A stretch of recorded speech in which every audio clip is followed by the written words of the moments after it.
لیکن شیعہ حضرات کہتے ہیں کہ نہیں صاحب، یہاں اللہ کے نبی کیا کہنا چاہتے ہیں؟ یہاں اللہ کے نبی کہنا چاہتے ہیں کہ اے مکہ والوں، میں تم سے کچھ نہیں مانگتا مگر 5 لوگوں کی محبت مانگتا ہوں، محمد صلی اللہ علیہ وسلم، حضرت علی، حضرت فاطمہ، حضرت حسن، حضرت حسین، پنجتن کی محبت تم سے مانگتا ہوں۔ جبکہ یہ آیت مکی ہے، مکہ میں نازل ہوئی ہے۔ ابھی مکہ میں تو اللہ کے نبی کی بیٹی حضرت فاطمہ کی شادی بھی نہیں ہوئی ہے، ابھی علی داماد نہیں ہوئے، ابھی حسن اور حسین رضی اللہ تعالیٰ عنہما وجود میں بھی نہیں آئے ہیں۔ لیکن اس آیت کا یہ مطلب اپنے عقیدے کو ثابت کرنے کے لیے شیعہ حضرات استعمال کرتے ہیں۔ اسی لیے اپنے نوجوانوں سے کہتا ہوں کہ صرف قرآن کے نام پہ بہک مت جاؤ کہ صاحب قرآن پڑھا جا رہا ہے۔ قرآن کی کیا تشریح ہو رہی ہے، قرآن کی کیا انٹرپریٹیشن ہو رہی ہے، قرآن کو کیسے بیان کیا جا رہا ہے، یہ بھی ضروری ہے میرے بھائی۔ بعض نوجوان کہتے ہیں ارے ہمیں علماء غلام بنانا چاہتے ہیں، ہم علماء کے غلام تھوڑی ہیں، ہم قرآن حدیث پر چلیں گے۔ معاذ اللہ، کوئی آپ کو غلام بنانا نہیں چاہتا ہے، ہم آپ کو غلام بنانا نہیں چاہتے۔ ہم چاہتے ہیں کہ قرآن و حدیث کے خوبصورت نعرے کے نام پر آپ بھٹک نہ جائیں، آپ بہک نہ جائیں۔ اس لیے ہم کہتے ہیں کہ جو آتھینٹک علماء ہیں ان سے جڑو، اپنے آپ کو اتنا بڑا مقام مت دو کہ صاحب ہم سمجھ لیں گے، ہمارے اندر اتنی تمیز ہے، کیا صحیح ہے کیا غلط ہے۔ اب یہ قرآن کی آیت ہے، اس کو شیعہ حضرات پیش کر کے بڑے وزندار الفاظ میں کہتے ہیں سب قرآن کہہ رہا ہے کہ اہل بیت سے محبت کرو، نبی کہہ رہے ہیں میں تم سے اہل بیت کی محبت مانگ رہا ہوں۔ انہی آیتوں کو اور کچھ حدیثوں کو بنیاد بنا کر کتنے نوجوانوں کے دماغ میں رافضیوں نے، شیعوں نے یہ ڈال دیا کہ صاحب یہ اہل سنت کے لوگ جو ہیں، جو شیعوں کے علاوہ جو لوگ ہیں، چاہے وہ کسی بھی فرقے سے تعلق ہو، اہل سنت کے جتنے لوگ ہیں اس میں اہل حدیث بھی شامل ہیں، یہ لوگ اہل بیت کو بھلائی کی دعا خوب کرتا ہے۔ اور اگر کبھی انسان کے اوپر کوئی مصیبت آ جائے بہت جلدی مایوس ہو جاتا ہے۔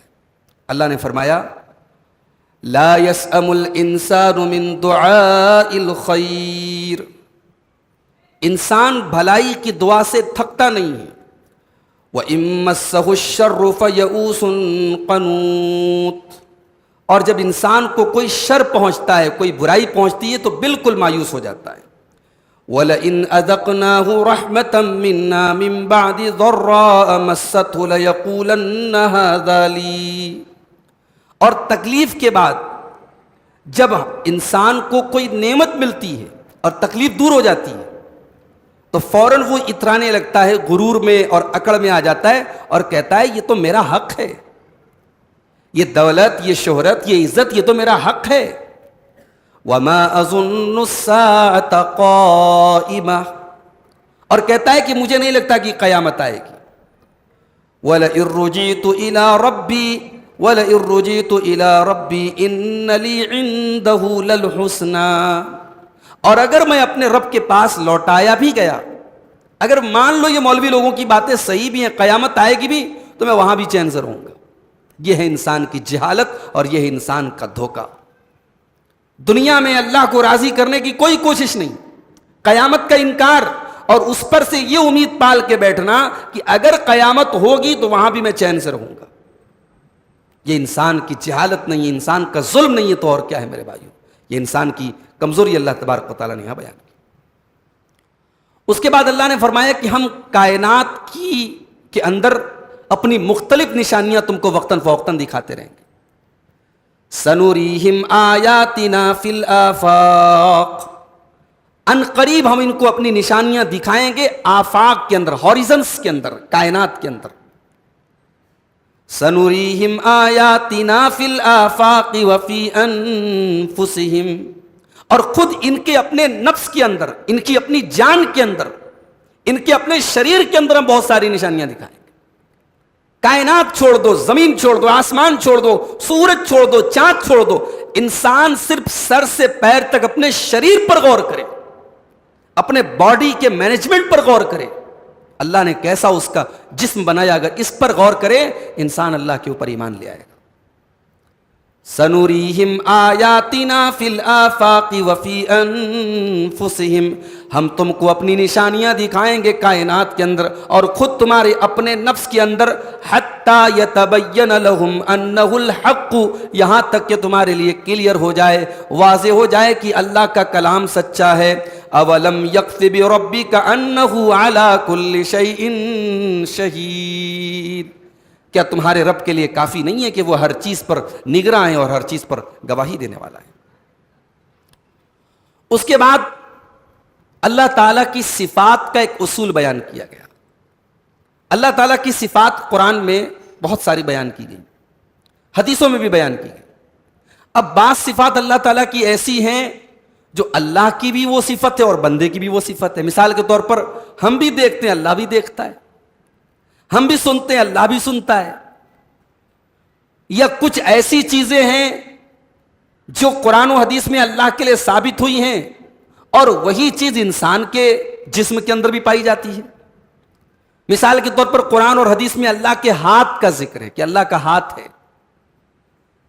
قرآن اور حدیث میں اللہ کی آنکھ کا ذکر ہے، اللہ کے قدم کا ذکر ہے. اللہ تبارک و تعالیٰ اپنے عرش پر مستوی ہوتا ہے، اس کا ذکر ہے. اللہ آسمان پر نازل ہوتا ہے، اترتا ہے، اس کا ذکر ہے. اب کیا اس طریقے کی جو صفات ہیں قرآن و سنت میں بیان ہوئی ہیں، ہمارا کیا عقیدہ ہونا چاہیے؟ اب ایک جماعت ایسی ہے، ایک گروہ ایسا ہے جو کہتا ہے کہ نہیں صاحب، اللہ کا ہاتھ کیسے ہو سکتا ہے، اللہ کی آنکھ کیسے ہو سکتی ہے، اللہ کیسے اتر سکتا ہے؟ اگر ہم یہ مان لیں گے کہ اللہ کی آنکھ ہے، اللہ کا ہاتھ ہے، تو ہمیں یہ بھی ماننا پڑے گا کہ اللہ کا جسم ہے، اللہ کا شریر ہے. پھر ہمیں اور اللہ کے بیچ میں فرق کیا رہ جائے گا؟ تو وہ کہتے ہیں نہیں صاحب، جہاں اللہ کی صفات اس طریقے کی آئی ہے جو بندوں اور اللہ کے درمیان میں وہ صفت سیم ہے، تو وہاں ہم تعویل کریں گے.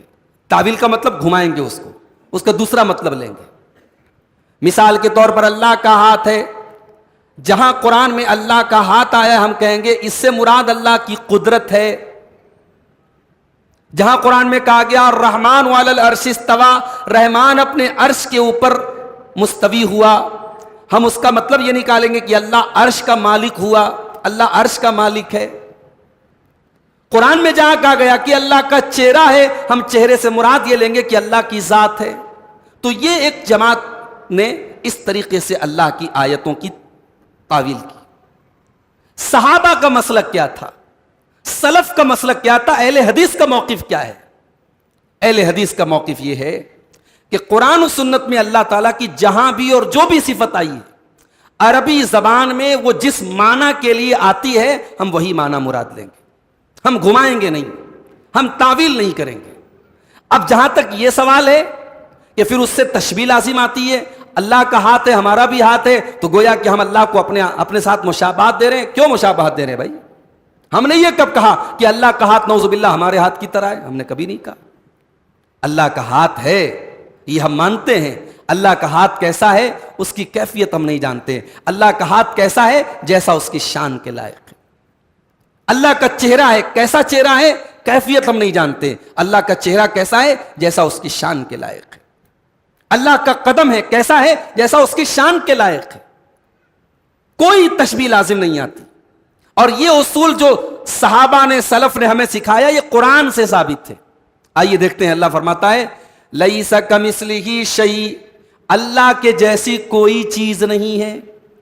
لیس کمثلہ شیء، اللہ کے جیسا کوئی نہیں ہے. وہو السمیع البصیر، اور اللہ سن بھی رہا ہے، دیکھ بھی رہا ہے. اللہ سننے والا بھی ہے، دیکھنے والا بھی ہے.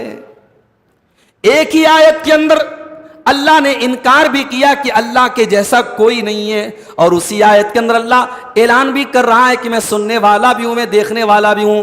کیا مطلب یہ میرے بندو، جو صفات میری قرآن و حدیث میں ثابت ہیں ان کے اوپر تمہیں ایمان رکھنا ہے، لیکن کوئی تمثیل نہیں کرنا ہے، کوئی تشبیہ نہیں دینا ہے.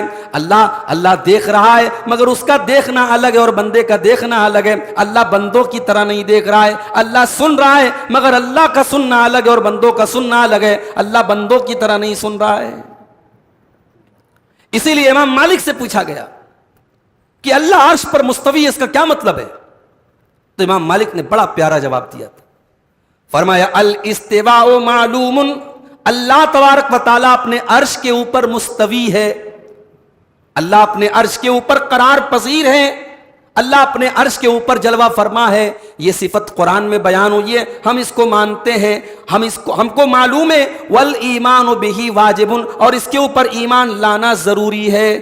اور اس کے بعد فرمایا والکیف مجہول، اور کیفیت مجہول ہے، اللہ کیسے اپنے عرش کے اوپر مستوی ہے کیفیت ہم نہیں جانتے، اس کی حقیقت ہم نہیں جانتے۔ والسؤال عنہ بدعۃ، اور اس کے بارے میں بہت سوال کرنا، بہت تحقیق کرنا، بہت اس کی قریت کرنا، یہ بدعت ہے۔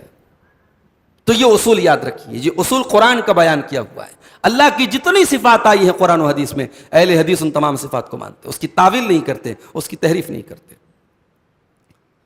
اس کے بعد اللہ نے فرمایا کہ اے نبی، ہم نے آپ کو جو دین دیا ہے، یہ دین کوئی نیا نہیں ہے، یہی دین حضرت نوح کو ملا تھا، یہی دین حضرت ابراہیم کو ملا تھا، یہی دین تمام نبیوں کو ملا تھا، اسی دین کا آخری ورژن آپ کو دیا جا رہا ہے۔ یہ دین سیم ہے، سارے نبیوں کا دین الگ تھا، ان کی شریعتیں الگ الگ تھیں، ان کے طریقے اور فروعات میں اختلاف تھا، اصول سب کا سیم تھا، توحید سب کے یہاں تھی، اور دین کی بنیاد سب کے یہاں سیم تھی۔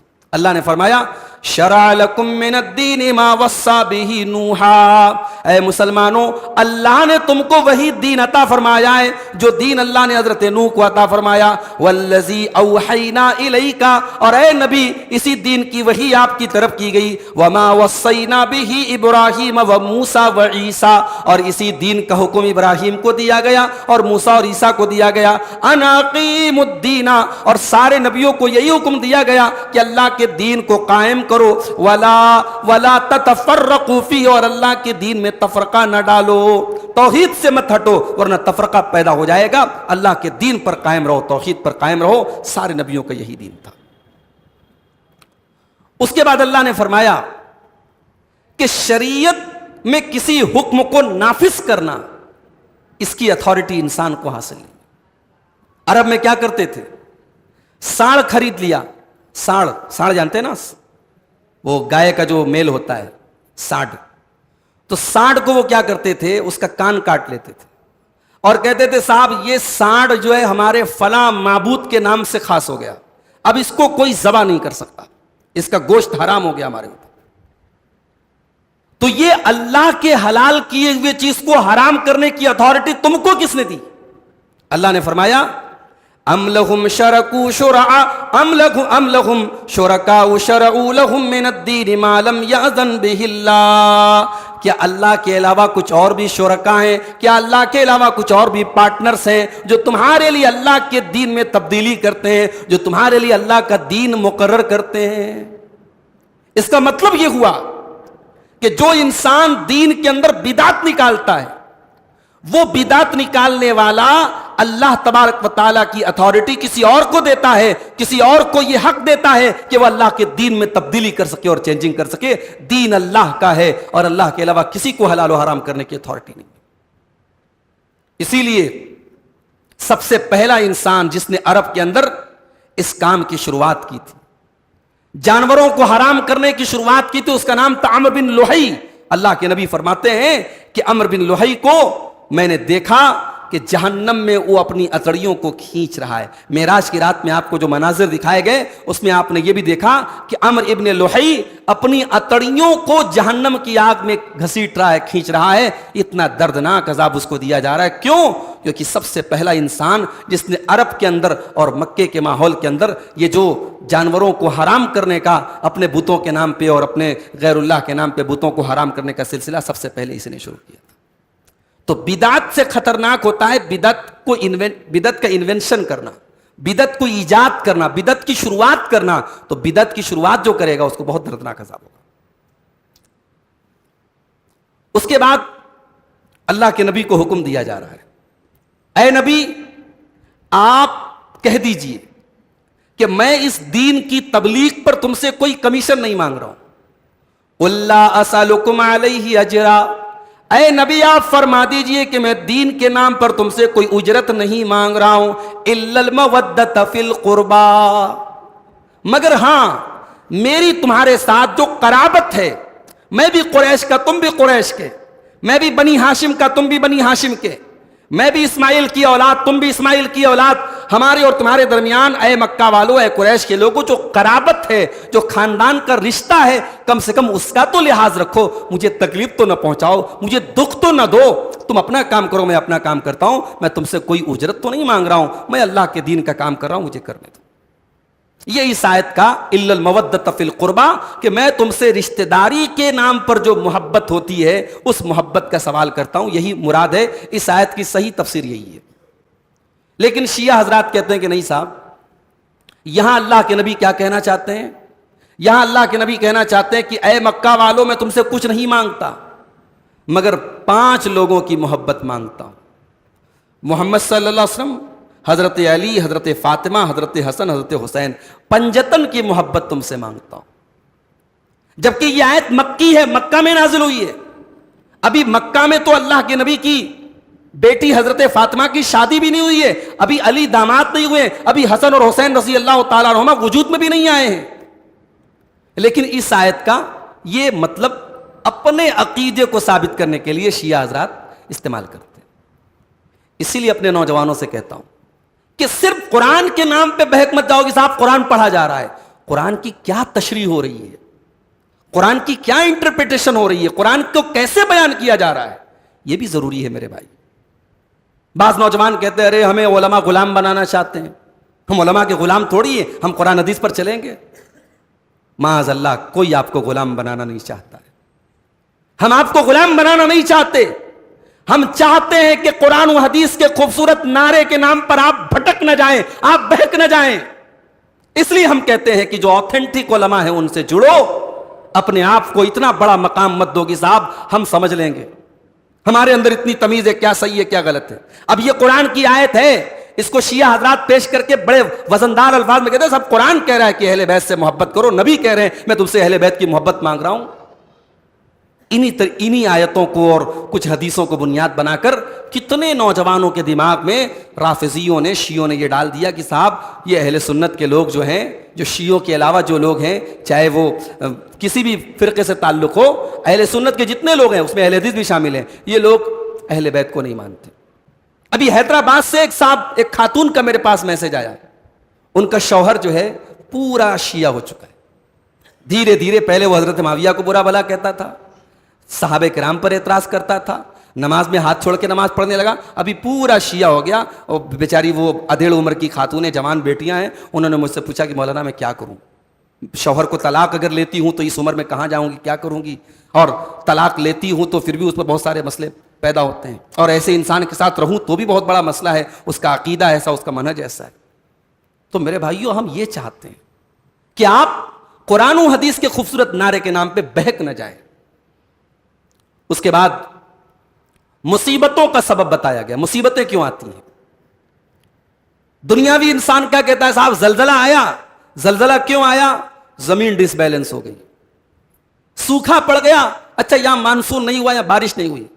ایک دنیاوی انسان ہر مصیبت کے پیچھے نیچرل ریزنز تلاش کرتا ہے، مومن ایسا نہیں ہے، مومن نیچرل ریزن بھی تلاش کرتا ہے اور مومن اسپریچول ریزنز بھی تلاش کرتا ہے۔ مومن یہ دیکھتا ہے کہ ہم سے چوک کہاں ہوئی، ہم نے کوئی گناہ تو نہیں کر دیا، ہمارے اوپر یہ مصیبت کیوں آئی۔ اور اللہ کہتا ہے وَمَا أَصَابَكُم مِّن مُّصِيبَةٍ فَبِمَا كَسَبَتْ أَيْدِيكُمْ وَيَعْفُو عَن كَثِيرٍ۔ میرے بندو، تم پر جو بھی مصیبتیں آتی ہیں، جو بھی پریشانیاں آتی ہیں، تمہارے اپنے کرتوتوں کا نتیجہ ہوتی ہیں، اور اللہ تعالیٰ تو تمہارے بہت سارے گناہوں کو معاف کر دیتا ہے۔ اگر تمہارے ہر گناہ کی سزا وہ تم کو دینے لگے تو روئے زمین پر کوئی زندہ باقی نہ بچے۔ وہ تو بڑا کریم ہے، بہت سارے گناہوں کو تو وہ یوں ہی معاف کر دیتا ہے، کچھ گناہوں کی سزا دیتا ہے تو یہ مصیبتیں تم پر آتی ہیں۔ اس کے بعد اللہ نے فرمایا کہ آخرت میں کامیابی 9 لوگوں کو ملے گی، 9 ٹائپ کے لوگوں کو ملے گی، جن کے اندر 9 چیزیں ہوں گی، ان کو آخرت کی کامیابی ملے گی۔ فرمایا فَمَا أُوتِيتُم مِّن شَيْءٍ فَمَتَاعُ الْحَيَاةِ الدُّنْيَا۔ اے میرے بندو، تمہیں دنیا میں جو بھی دے دیا جائے، دولت دے دی جائے، کاروبار دے دیا جائے، بیوی دے دی جائے، بچے دے دیے جائیں، فَمَا أُوتِيتُم مِّن شَيْءٍ فَمَتَاعُ الْحَيَاةِ الدُّنْيَا، تمہیں جو بھی دے دیا جائے وہ تو دنیا کی دولت ہے۔ وَمَا عِندَ اللَّهِ خَيْرٌ وَأَبْقَىٰ، اور جو اللہ کے پاس باقی رہنے والی چیز ہے، آخرت کی جو نعمتیں ہیں، جو جنتیں ہیں، وہ کس کو ملیں گی؟ فرمایا لِلَّذِينَ آمَنُوا، سب سے پہلی چیز وہ ایمان والوں کو ملے گی، وَعَلَىٰ رَبِّهِمْ يَتَوَكَّلُونَ، اور ان لوگوں کو ملے گی جو اپنے رب کے اوپر بھروسہ کرتے ہیں۔ پھر فرمایا وَالَّذِينَ يَجْتَنِبُونَ كَبَائِرَ الْإِثْمِ وَالْفَوَاحِشِ، اور تیسری چیز ان لوگوں کو آخرت ملے گی جو گناہوں سے بچتے ہیں، جو بڑے بڑے گناہوں سے بچتے ہیں، جو فحش کاموں سے بچتے ہیں، جو زناکاری سے بدکاری سے بچتے ہیں۔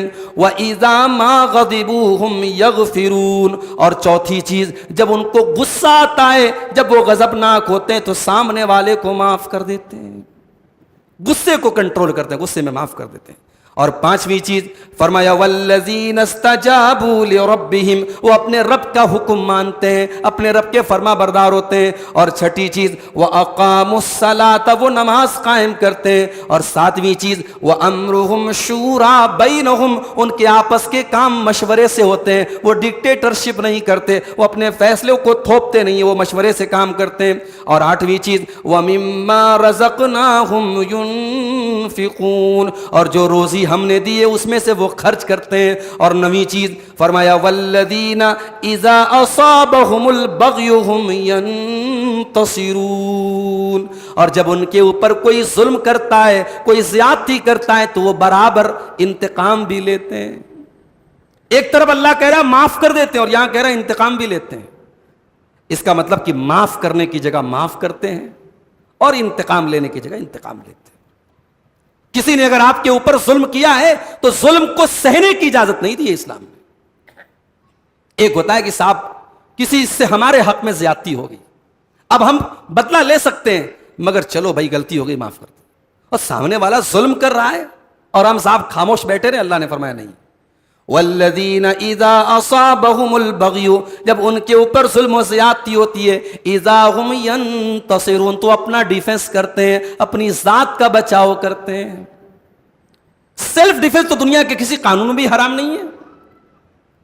اپنے سیلف ڈیفنس کے لیے، اپنی جان اور مال بچانے کے لیے اگر انسان شہید ہو جائے تو شہید ہے، وہ اگر مر جائے تو شہید ہے، وہ اللہ کے نبی نے شہید کہا ہے اس کو۔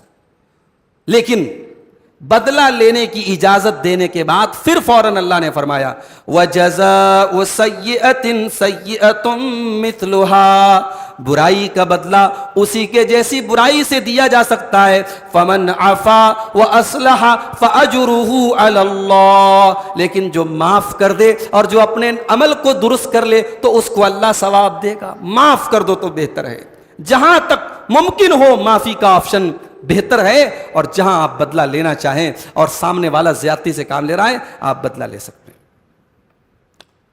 اس کے بعد اولاد، کسی کو بیٹی ہو رہی ہے، کسی کو بیٹا ہو رہا ہے، کسی کو دونوں ہو رہا ہے، کسی کو کچھ نہیں ہو رہا ہے۔ ایسا کیوں ہو رہا ہے؟ اللہ نے فرمایا للہ ملک السماوات والارض، اللہ ہی آسمانوں کا مالک ہے، اللہ ہی زمین کا مالک ہے۔ یخلق ما یشاء، وہ جو چاہتا ہے پیدا کرتا ہے۔ یہب لمن یشاء اناثا، وہ جس کو چاہتا ہے بیٹی دیتا ہے۔ ویہب لمن یشاء الذکور، اور جس کو چاہتا ہے بیٹا دیتا ہے۔ او یزوجہم ذکرانا واناثا، یا جس کو چاہتا ہے لڑکا لڑکی دونوں دیتا ہے۔ ویجعل من یشاء عقیما، اور جس کو چاہتا ہے اللہ تعالیٰ بے اولاد کر دیتا ہے، بانجھ کر دیتا ہے۔ آج تو صاحب ہو رہی ہے اولاد، کون کون سے طریقے نکل گئے صاحب، سروگیسی کے ذریعے اولاد ہو رہی ہے، اور آئی وی ایف کے ذریعے اولاد ہو رہی ہے، کسی کی منی کسی کے بیضے میں ملا کر کے اولاد ہو رہی ہے۔ یہ حرام اور یہ نیچرل طریقے نہیں ہیں، اس سے نسب ثابت نہیں ہوگا۔ اگر کسی کی منی کسی کے بیضے میں ڈال دی گئی تو یہ زنا کاری قرار دی جائے گی، یہ جائز نہیں ہوگا۔ اسلام نے اولاد پیدا کرنے کا جو ایک نیچرل طریقہ ہے جس سے نسب ثابت ہوتا ہے کہ ہاں یہ فلاں کا بیٹا ہے، بس وہی طریقہ جائز ہے۔ اس طریقے کے مطابق اللہ اولاد دیتا ہے، کسی کو لڑکی دے۔ اچھا پہلے لڑکی کا ذکر کیا، پہلے اللہ نے بیٹی کا ذکر کیا، فرمایا یہب لمن یشاء اناثا، جس کو چاہتا اللہ بیٹی دیتا ہے، بعد میں بیٹے کا ذکر کیا۔ بعض علماء نے اس آیت کو سامنے رکھ کے کہا کہ پہلی اولاد اگر بیٹی ہو رہی ہے تو یہ اچھی بات ہے، یہ قرآن کے آرڈر کے مطابق ہے۔ اگر کسی کو پہلی اولاد بیٹی ہو رہی ہے تو یہ اچھی بات ہے، یہ تقدیر کی بات ہے، یہ خوش نصیبی کی بات ہے، کیونکہ قرآن کا آرڈر یہی ہے، قرآن کی ترتیب کہ پہلے بیٹی ہوتی ہے۔ اور کسی کو اگر صرف بیٹی ہو گئی، کسی کو صرف بیٹا ہو گیا، کسی کو دونوں ہو گیا، کسی کو کچھ نہیں ہوا، اللہ کی مشیت ہے۔ اللہ سے دعائیں کریں۔ جو اولاد سے محروم ہے یہ یاد رکھے کہ اولاد دینے والا اللہ ہے۔ علاج کرائے، میڈیکل سائنس ترقی کر گئی ہے، ہو سکتا ہے اس کے جو جراثیم ہوتے ہیں، جو کروموزوم ہوتے ہیں وہ کم ہو، وہ اپنا علاج کرائے، ساتھ میں اللہ سے دعائیں کریں۔ تہجد کی نماز پڑھیں میاں بیوی رات میں، اللہ کے سامنے گڑ گڑا کے دعا کریں۔ اگر اللہ نے توفیق دی عمرہ کر لے، زندگی میں ایک بار جائے اللہ کے گھر میں، جا کے وہاں گڑ گڑا کے دعا کر لے۔ اگر مقدر میں اولاد لکھی ہوگی تو ملے گی۔ اور اگر سب کے بعد اولاد نہیں ہوئی یا صرف بیٹیاں ہوئی تو لوگ کہتے ہیں صاحب اس کا کیا ہوگا، اس کی نسل نہیں چلے گی۔ معاف کرنا میرے بھائی، نسل انسان کی اولاد سے نہیں چلتی، نسل انسان کے کردار سے چلتی ہے۔ اللہ کے نبی کے کون سے بیٹے تھے؟ کوئی بیٹا آپ کا باقی نہیں بچا، لیکن آج نہیں، قیامت کی صبح تک جہاں بھی اشہد ان لا الہ الا اللہ کی آواز گونجے گی، وہاں اشہد ان محمد رسول اللہ کی آواز بھی گونجے گی۔ نبی کا مشن باقی ہے، نبی کا نام باقی ہے، نبی کی سیرت باقی ہے۔ کردار ایسا بناؤ میرے بھائی، اولاد ہو نہ ہو آپ کا کردار باقی رہے، لوگ صدیوں تک یاد کرے کہ ہاں وہ ایک انسان تھا۔ امام بخاری رحمۃ اللہ علیہ کی بھی کسی اولاد کا تذکرہ نہیں ملتا، بلکہ بعض علماء تو کہتے ہیں انہوں نے شادی نہیں کی۔ اب انہوں نے شادی کیوں نہیں کی واللہ عالم، اس کی حقیقت وہی جان سکتے ہیں۔ مگر کیا اس سے امام بخاری کے مقام پر کوئی کمی آ گئی، کوئی مرتبے پر کوئی کمی آ گئی؟ امام بخاری امیر المومنین فی الحدیث ہے امام بخاری، انہوں نے جو حدیث کی کتاب ترتیب دی صحیح بخاری، آج بھی اس کتاب کو یہ ویلو حاصل ہے، اصح الکتب بعد کتاب اللہ، اللہ کی کتاب قرآن کے بعد اور سب سے most authentic book after the book of Allah, Allah کی کتاب کے بعد سب سے مستند کتاب صحیح بخاری مانی جاتی ہے۔ تو کارنامہ ایسا کرو میرے بھائی، موت اس کی ہوئی جس کا کرے زمانہ افسوس، یوں تو دنیا میں سبھی آئے ہیں مرنے کے لیے، مرنا تو سب کو ہے۔ اس کے بعد آخری چیز اللہ نے فرمایا قیامت کے دن کوئی دوستی کام نہیں دے گی۔ الاخلاء یومئذ بعضهم لبعض عدو، سارے کے سارے جگری دوست دنیا میں ساتھ میں اٹھنے بیٹھنے والے دوست، ساتھ میں کھانا کھانے والے، ساتھ میں پانی پینے والے، ساتھ میں چلنے پھرنے والے دوست، اللہ فرماتا ہے الاخلاء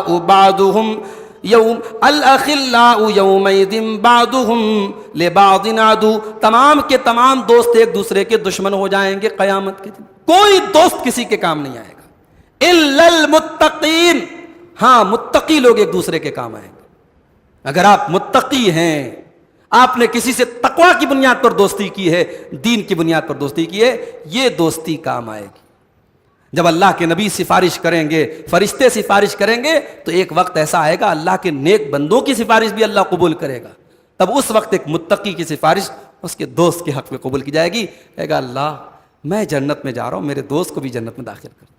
تو متقی لوگوں کو دوست بناؤ میرے بھائی، دوستی کرنا ہے متقی لوگوں سے کرو، دنیا دیکھ کر، دولت دیکھ کر، اسٹیٹس دیکھ کے دوستی مت کرو۔ یہ 25ویں پارے کی چند آیتیں تھیں۔ اللہ سے دعا ہے رب العالمین ہمیں قرآن کریم پر غور کرنے، عمل کرنے، سمجھنے اور اس کو دنیا میں پھیلانے کی توفیق عطا فرمائے، آمین۔ وآخر دعوانا ان الحمدللہ رب العالمین۔